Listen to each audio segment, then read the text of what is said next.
So இது வந்து ஒலை கொதிக்கும் இல்லையா, சாப்பாடு வச்சு அதுக்கப்புறம் நீங்கள் அரிசிலாம் போட்டதுக்கப்புறம் ஒரு மாதிரி நுரை மாதிரி தள்ளி வரும் இல்லையா, அந்த நுரை தான் நம்ம யூஸ் பண்ண போகிறோம். ஒலை கொதிக்கும் போது அந்த நுரையை மட்டும் மேலோடமாக எடுத்துக்கோங்க. லைட்டாக கொஞ்சம் தண்ணியோட மேலோடமாக அந்த நுரையை எடுத்துட்டு அது கூட பட்டர் இருக்குது பார்த்தீங்களா, அதை வந்து சேர்த்து மிக்ஸ் பண்ணிக்கோங்க. இதை வந்து கொஞ்சம் வெதுவெதுப்பான சூடோட நீங்கள் குடிக்கும்போது உங்களுக்கு வாய்ப்புண்ணு சரியாகிறதுக்கு ரொம்ப யூஸ் ஆகும். அண்ட் உங்களுக்கு சூடு பிடிச்சிருக்கு அப்படின்னா சூடு உடனே அமர்றதுக்கும் இது கண்டிப்பாக சப்போர்ட் பண்ணும்.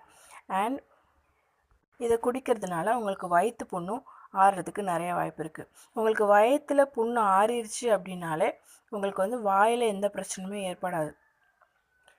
வாயில் புண்ணு வர்றதோ இல்லை வாயில் துர்நாற்றம் வர்றதோ எல்லாமே வந்து கம்ப்ளீட்டாக க்யூர் ஆகிறதுக்கு ரொம்ப ரொம்ப சப்போர்ட்டிவாக இருக்கும். ஸோ